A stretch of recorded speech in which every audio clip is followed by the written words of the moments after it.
Hi friends, March 16க்கான current அஃபேர்ஸை பார்க்கலாம் வாங்க. அதுக்கு முன்னாடி நம்ம சேனல் பிடிச்சிருந்ததுன்னா சப்ஸ்கிரைப் பண்ணிவிட்டு உங்கள் ஃப்ரெண்ட்ஸ்க்கும் ஷேர் பண்ண சொல்லி சப்ஸ்கிரைப் பண்ண சொல்லுங்கள். வாங்க நேராக பாயிண்ட்ஸ்க்கு போயிடலாம். தமிழகம், கேரளா, அஸ்ஸாம், மேற்கு வங்காளம் உள்ளிட்ட 4 மாநிலங்களும் புதுச்சேரி யூனியன் பிரதேசத்துக்குமான சட்டப்பேரவை தேர்தல் தேதியை நேற்று இந்திய தேர்தல் ஆணையம் அறிவிச்சிருக்காங்க. இதில் வெஸ்ட் பெங்கால் மட்டும் 2 கட்டமாக நடத்த இருக்கிறாங்க. ஏப்ரல் 23, 29.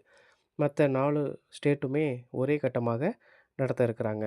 இதில் அஸ்ஸாம், புதுச்சேரி, கேரளா இந்த 3 மாநிலங்களும் மட்டும் ஏப்ரல் 9ஆம் தேதி நடக்க இருக்குது. தமிழ்நாட்டுக்கு ஏப்ரல் 23. ஆனால் அனைத்து மாநிலங்களுக்கும் வாக்கு எண்ணிக்கை மே 4 எண்ணப்படுகிறது. அடுத்த பாயிண்ட்டு, பிஎன்ஜி குழாய் எரிவாயு இணைப்பு பெற்றவர்களுக்கு சமையல் எரிவாயு எல்பிஜி சிலிண்டரை பயன்படுத்தக்கூடாது, மத்திய அரசு தடை விதிச்சிருக்காங்க. அடுத்த பாயிண்ட்டு, 2024-25ஆம் ஆண்டுக்கான பாலி உம்ரிகர் விருது இந்திய டெஸ்ட் அணியின் கேப்டன் சுப்மன் கில்வுக்கு நேற்று வழங்கப்பட்டது. இது செகண்ட் டைம் அவர் இந்த விருதை வாங்குகிறாங்க.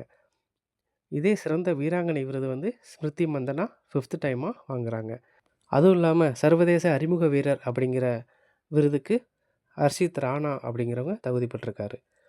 அடுத்த பாயிண்ட்டு, 2026-27 நிதியாண்டுக்கான ஃபாஸ்டேக் ஆனுவல் பாஸ் ஆண்டு கட்டணம் 3000லேருந்து 3075ஆக உயர்ந்திருக்கிறதா சொல்கிறாங்க. வருகிற ஏப்ரல் 1ஆம் தேதி முதல் இது நடைமுறைக்கு வர இருக்குன்னு national highway authority of India தெரிவிச்சிருக்காங்க. அடுத்த பாயிண்ட்டு, உலக நுகர்வோர் தினம் world consumer day every year March 15ஆம் தேதி கடைபிடிக்கப்பட்டு வருகிறது. இது 1983 முதல் இந்த சர்வதேச அளவில் கொண்டாடப்பட்டு வருகிறது.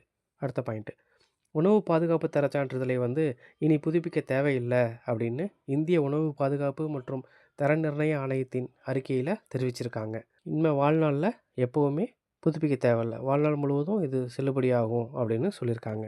அடுத்த பாயிண்ட், அஞ்சல் துறையில் விரைவு தபால் சேவையை மேலும் மேம்படுத்தும் வகையில் 2 புதிய திட்டத்தை அறிமுகம் செய்ய உள்ளதாக மத்திய அமைச்சர் தெரிவிச்சிருக்காரு.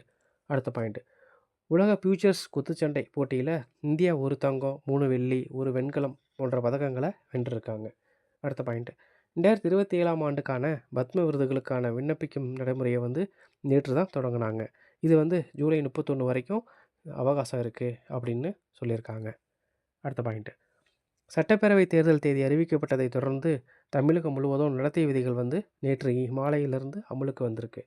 1872 பறக்கும் படைகள் நேற்று சோதனையை ஸ்டார்ட் பண்ணிட்டாங்க. ஓகே, நாளைக்கு வேற ஒரு கண்டெஸ்ட்டில் பார்க்கலாம். தேங்க்யூ.